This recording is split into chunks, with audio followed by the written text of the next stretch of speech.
Right, hello to any of you who might be watching this.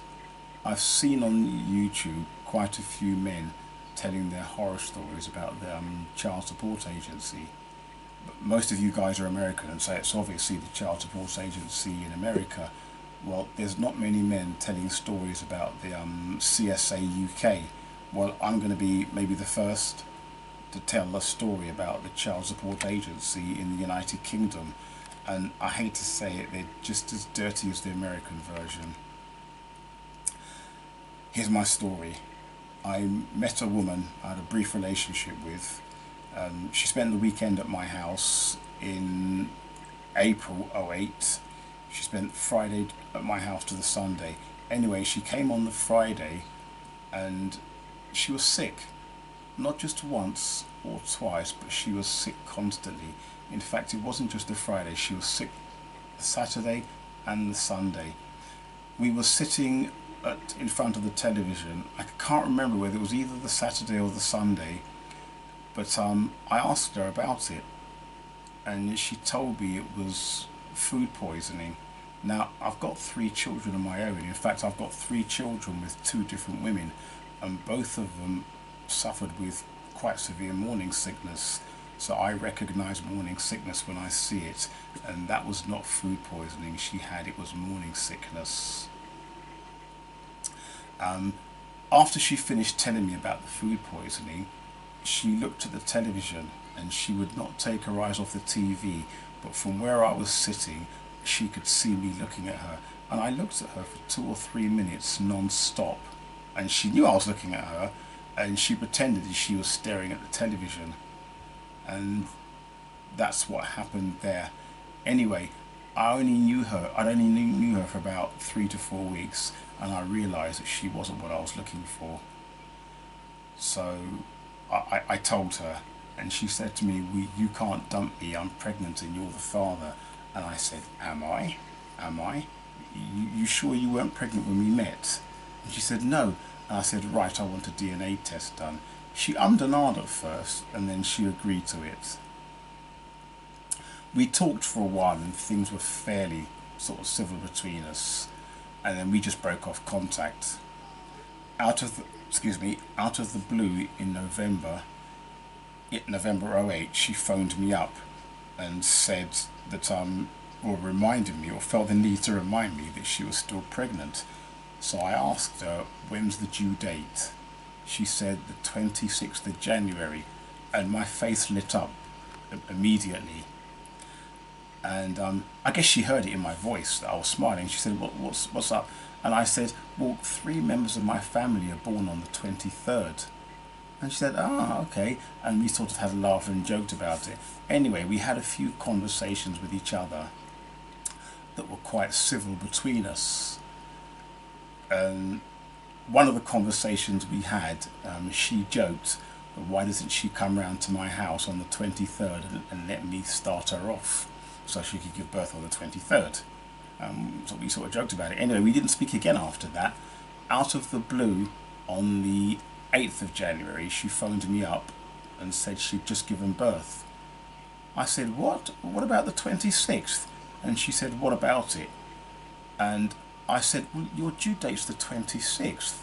And she said, "No, I never told you that." I said, "You did. What about the jokes we had and that?" And she denied ever telling me her due date was the 26th.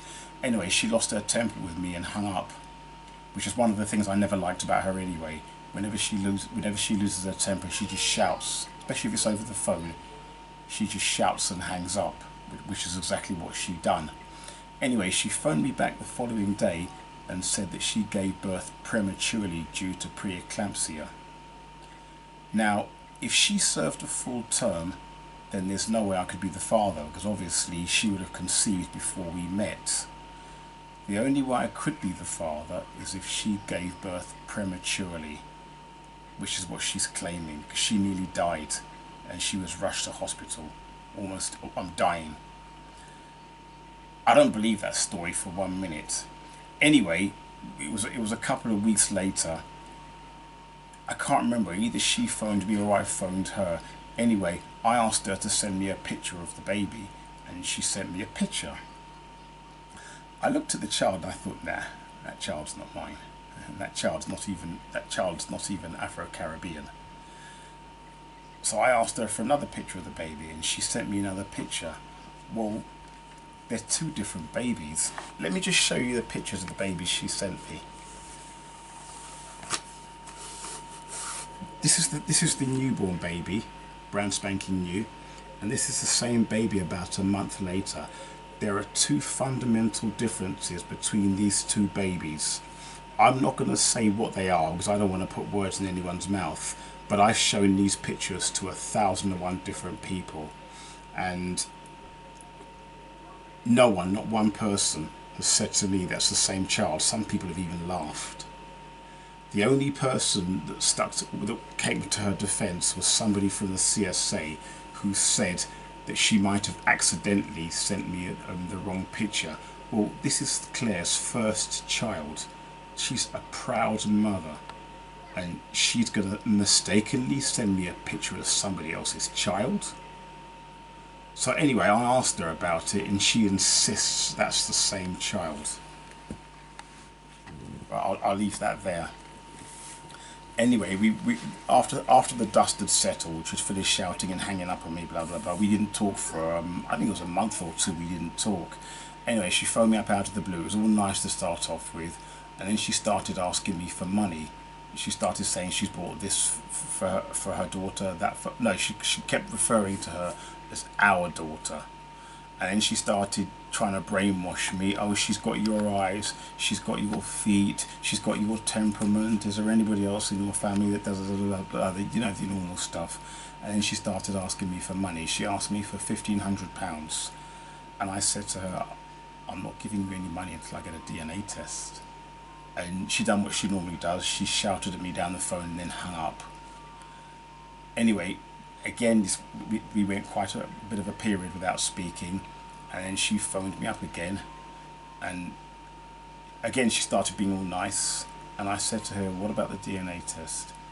And she said to me, I'm going to get the CSA onto you.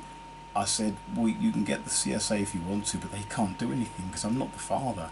She said to me, you never know who you might meet on the internet. I said, what do you mean by that? And she said, well, never you mind. I said, no, tell me what you mean by that. And she hung up on me again. She hung up on me, and that was that. I got a phone call from the CSA a while later. I think it was towards the end, July or something like that, and they're obnoxious over the phone. The woman that phoned me up was obnoxious and aggressive over the phone. She said to me, I want a DNA sample from you, blah blah blah blah blah. You're the father of, she didn't even ask me, she said, you're the father of Georgia Whitcomb, blah blah blah, we want your DNA. So anyway, I submitted a DNA sample. I was almost doing it laughingly, thinking, well, this is going to come back negative because I'm not the father. The test came back positive. It was only about 3 or 4 days later I got a phone call from the CSA saying, you've had the test results by now, you know you're the father, how are you going to pay? And I said, hang on a second. I says, the test, your so-called test may have came back positive, but I'm not the father. Have you faked it? And she hung up on me. The line went dead. She just hung up on me. A couple of weeks later, I got a phone call from another person from the CSA and saying exactly the same thing. And I said to her, don't you people liaise with each other? She said, what do you mean by that? I says, well, I spoke to a colleague of yours a couple of weeks ago, and I know what you're up to. I says, I know you faked the test results. She put her hand over the mouthpiece and moved the mouthpiece away from her mouth because her voice went all muffled, and because of that I couldn't tell what she was saying, but she was obviously talking to somebody else. She came back to me and said, well, get your own test done then, and we'll refund any monies we've taken from you if the test comes back negative, as long as you've used an accredited lab. I went, and so before she went, I said, you faked the test result, haven't you? And she hung up on me. If that's not an admission of guilt, I don't know what is. Anyway, I went through a period of doing nothing. I nothing. I didn't even bother. I didn't think they were going to carry this on, but they started pursuing me. They sent me loads of threatening letters.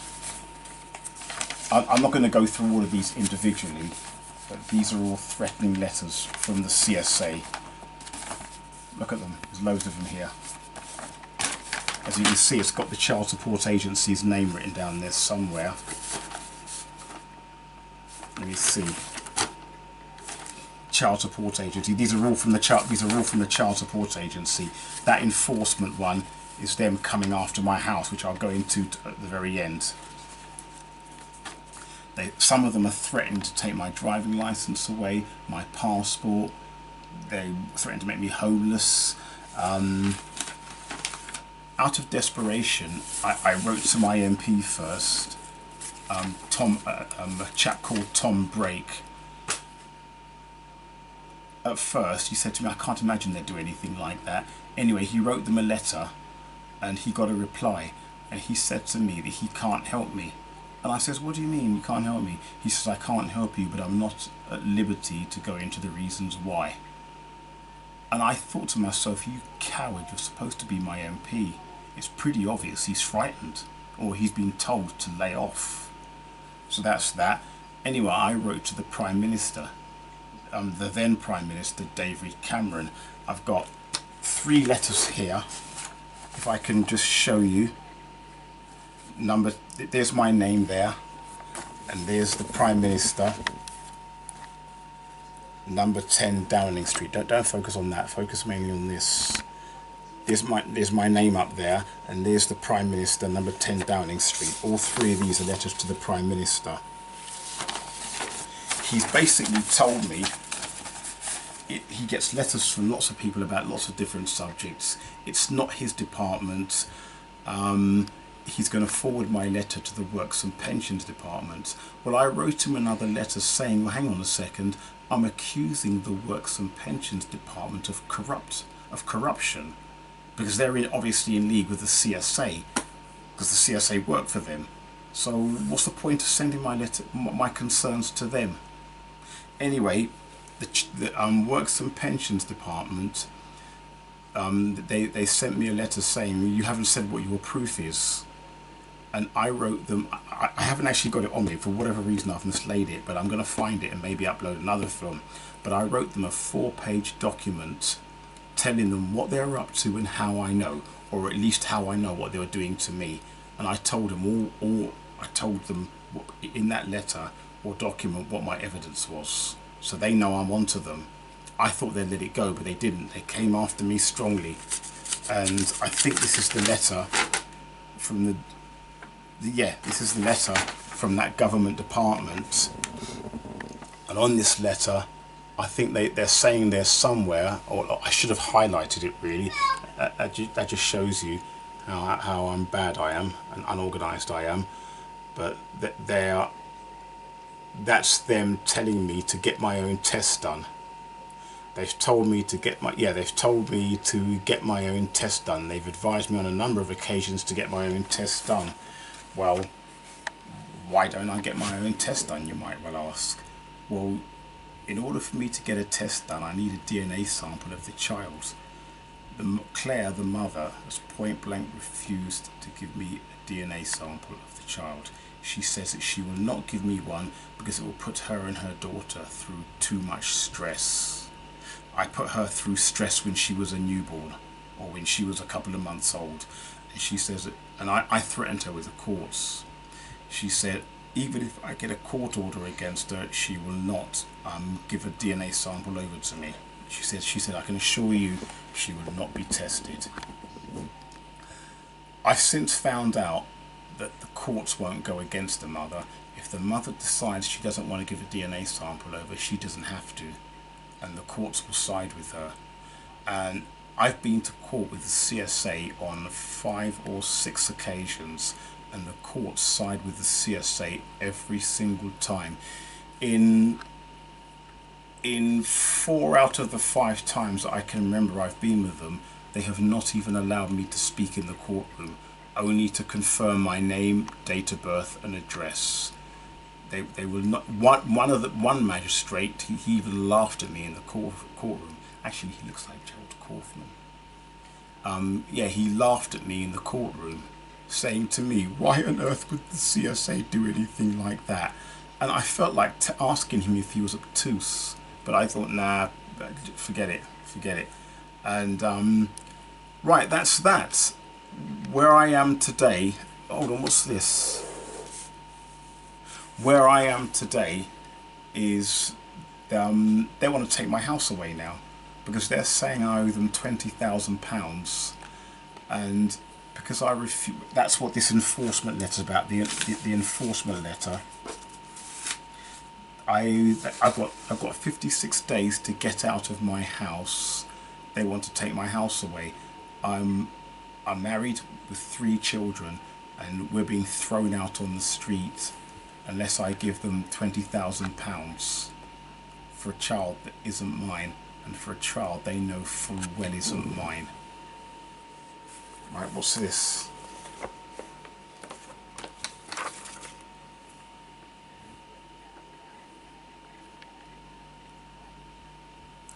What is that?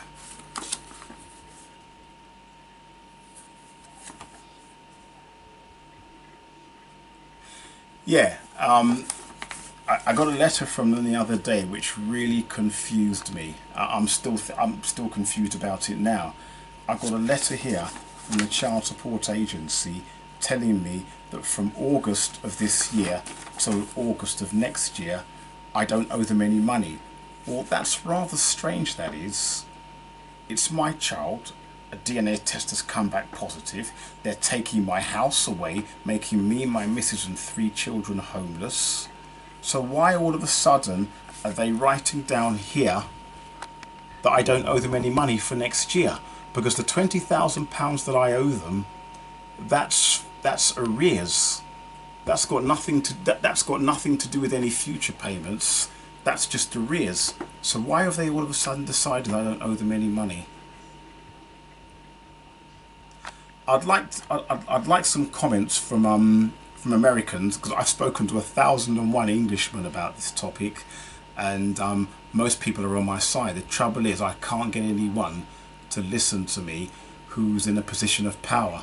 My MP's gutless. My MP Tom Brake, who does not deserve to be an MP, totally gutless.